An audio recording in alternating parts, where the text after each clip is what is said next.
Alrighty, hello and welcome to the Speed Productions podcast, where we share lives, share stories, and encourage others. I am your host, Bruce Isaac Pineda, and this is season 4, episode number 3, and we are slowly going, but hey, we're going, and I'm super excited to be bringing you this episode.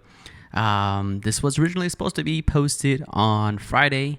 Some things got in the way, guys. I'll be honest with you. It's been a little bit of a rough ride here lately.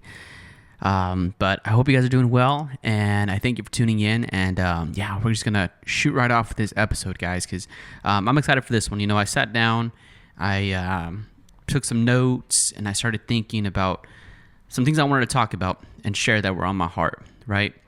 But before we get into that, if you're new to the channel, welcome, and I encourage you to stay, listen. We talk about life, we share stories, we encourage each other, and this is just a family to be able to grow, to be able to learn, and just to be able to be heard. So yeah, thankful for that. If you want to follow my day-to-day, you can find me at bruce.pineda, BRUCE.PINEDA on Instagram and Facebook. And this is the only YouTube channel that we have, and this podcast will only be streamed on this YouTube channel because we want to grow this channel as best we can, and thankful for the Lord and all he's doing with that. All right, so welcome. Today's topic is called Let the Ground Rest. I titled this Let the Ground Rest because lately here I have been not letting the ground rest. Well, what does that mean, right? To let the ground rest. Well, first off, it's when you plant something, right?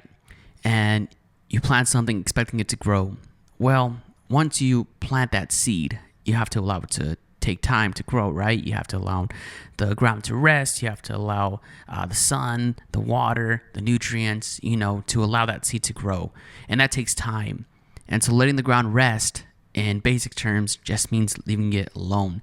And sometimes in life, I think we have to do that with certain situations. And so to dive into that, here we go, right? So there's a quote in the movie Pursuit of Happyness. I love that movie, by the way. And Chris Gardner, the main character, he says, I look at the people in the suits and I think they must be doing well. They must be happy, right? So Chris Gardner's walking in the beginning of the movie, and he's looking at all these people and they look happy. They're in their suits, they look joyful, they look like they're, rich, and they have enough money to be comfortable. And I'm not saying richness is all time to happiness, but they're comfortable, right? They're comfortable living, and that's what Chris Gardner wants to be. And sometimes, with that, it gets to a point where we ourselves look at other people, right? We look at other relationships, other friends, things that are going on, especially with social media, right? We can see how everybody's doing, what they're up to. And sometimes it's just a facade, right? And we don't see the deep things behind the closed doors, but we see things that we want. And so for me, it's been seeing peers in relationships, them having children, them traveling around the world, right? And not that I'm trying to be covetous or anything like that, but I want that, and that's a desire that's on my heart, right? And so I guess you get to a point where, sorry, I lost my train of thought here. Yes. So you see things on Instagram, you see things on Facebook, you see your friends getting married and you're happy for them. You see them having babies and traveling around the world and you're happy for them. And that's great. But sometimes, you feel to yourself, like, when is it my turn? When can I be happy? Right? And there's been supportive voices in my circle, right? My friends and family, I talk with my mom, my dad a lot, and they always tell me, like, you're super young, enjoy life now. And it'll happen in due time. When things do happen, it'll be good. And yeah, those are comforting words. And that's very true, That's very true. Things will happen in due time. I always believe that. But do I really, really actually live that, right? So the internal struggles persist of, God, when is it my turn? When can I be happy? When can I have this or have that? You give me this desire, and I really do want this, God. I want to honor you with it, but I haven't received it, and I don't know when, where, how, right?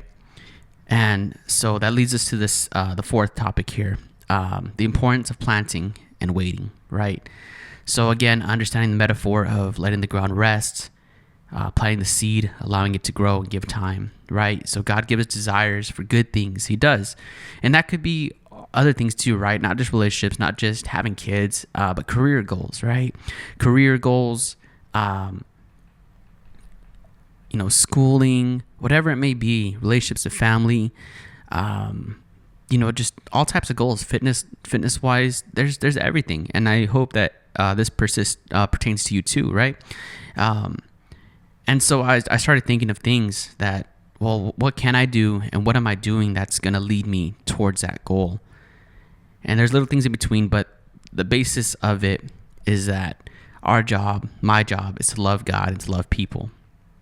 And me doing that, I really do feel that me loving God and loving people and taking my hands off of the wheel, taking my hands off of the control of everything that I can't control, really relieves a lot of stress from me and puts things in God's hands, right? Surrendering control, surrendering my things, right? Surrendering myself to waiting and to believing God's timing versus forcing things myself. That's true. So again, letting the ground rest. So for you, where do you need to let the ground rest in your life? For me, that starts right there. Instagram, Facebook, all that stuff a lot. And so I see a lot of stuff, and that leads me to be questioning God. And not that I should be, or not that Instagram caused me to do that, but something internal, right, causes us to do that. And I don't want to be that way. I want to be joyful for my friends, for my family, for the people that I love and care about, and the desires that I want to have one day. I want to be thankful and grateful for them. And one day I want them to be grateful and thankful for me. And so I just want to be light in their life. And so for me, that is letting go of that control, because God knows what I want. God knows what I desire.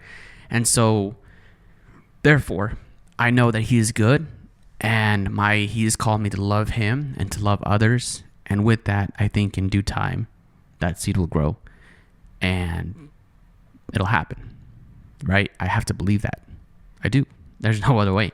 And that doesn't mean, I just wait for someone to come along or something to come along, but I take those necessary steps, whatever it may be. Right, but for me right now, it's loving God, loving people, and taking my eyes off of, every girl I see that I try to, turn that thing into something. Right. For me, it's that letting go of the control. And for you, it could be other things, right? With the job, it could be, hey, my boss wants. I know my boss. I want to be in a certain position at work, but my boss is not recognizing it right now. Well, hey, I think the best thing to do there is, yes, inform your boss that you want to get somewhere, but also work towards that goal. Learn more, educate yourself more, practice more, whatever you got to do. Same thing with fitness. All right, so the next thing here. So let's see here. So again, it's difficult. It really is. It's super difficult. And to say it's not easy is a true statement. It's not easy, right? To say, God, I'm going to continue to love God and love people and just wait to see what happens. Like, in all honesty, that is hard advice because you feel like there's no action going to it. But I really do believe that we have to bring action to that. And if that's by prayer, then pray. If that's by occupying your time with something else, then do that. But to sit around and just hope without nothing, it's hard. So occupying your time and a call to action, praying about it, taking the necessary steps to get there, but also believing that God in due time, that seed will grow in due time.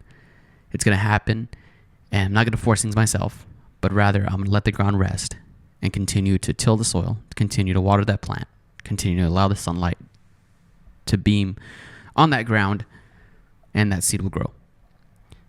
All right. So let's see here. So again, patience, resting. And so what are some things in your life, right, that you can think of that you need to let the ground rest in? What is it? I want to know. Drop them in the comments. What is something in your life that you really feel that you need to take your hands off of because you're trying to control it, but it's not working out? And you just need to give it to God and say, Lord, I tried my hardest, tried my best, but God, I'm surrendering control and I'm giving this to you. And lastly here, there's a song called Let the Ground Rest by Chris Renzema. And in that song, I just want to read you the lyrics here. Let me pull them up. It's called Let the Ground Rest. Beautiful song, by the way. I'll probably link it down in the description. But here's the opening verse 1 of the song. It says, been waiting on a moment, been waiting for a sign, been waiting on a sign, waiting for them to call your name, and you're next in line. Been waiting for your time to come. You're 15 minutes in the sun. So don't you find it strange that God, he made 4 seasons and only 1 spring? Because in spring, things grow, right? But the rest of the seasons, things are happening.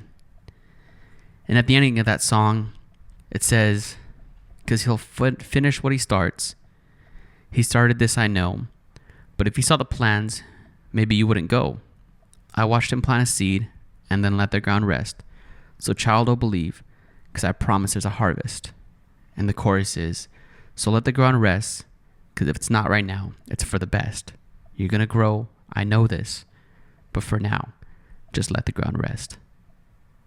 Wow, that's powerful. It really is. Really, really is. Because God knows our hearts. He does. No matter how much we try to fight that, he does. And the good thing is that we can come to God with anything on our hearts and our minds. We learned that last week. We can come to God broken and in questions, and he'll be there for us. And I hope that you understand that for yourself. I want to be on this podcast and I want to tell the truth, what is going on in my heart and my head, and I want you to know that this is a safe place to be able to talk about these things, right? The world's going to talk, the world's going to have opinions, but hey, they can stay if they want, or they can go, but it's up to them. But for here and right now, it's a safe spot. We're going to say, God, you're with me, you're in this, and we're going to roll with this. We'll be obedient. So I love you guys. Thank you for tuning in to season 4, episode number 3. More things to come. I love you guys. Stay safe, be a light, and I'll see you later. Let the ground rest. And even people that come into your life that hurt you, right? Maybe you brought in somebody into your life that you really thought they were going to be beneficial to you, but they ended up hurting you, right? But I think that in the bigger picture, in the bigger aspect of it, we knowing that God's in control, that God sees us, and God knows the plans for our lives. We can trust that we were a difference maker, either for that person or that person, whatever that situation was, is going to definitely benefit us in some sort of way. It's either going to make us stronger, it's going to make us a lot smarter, whatever that may be.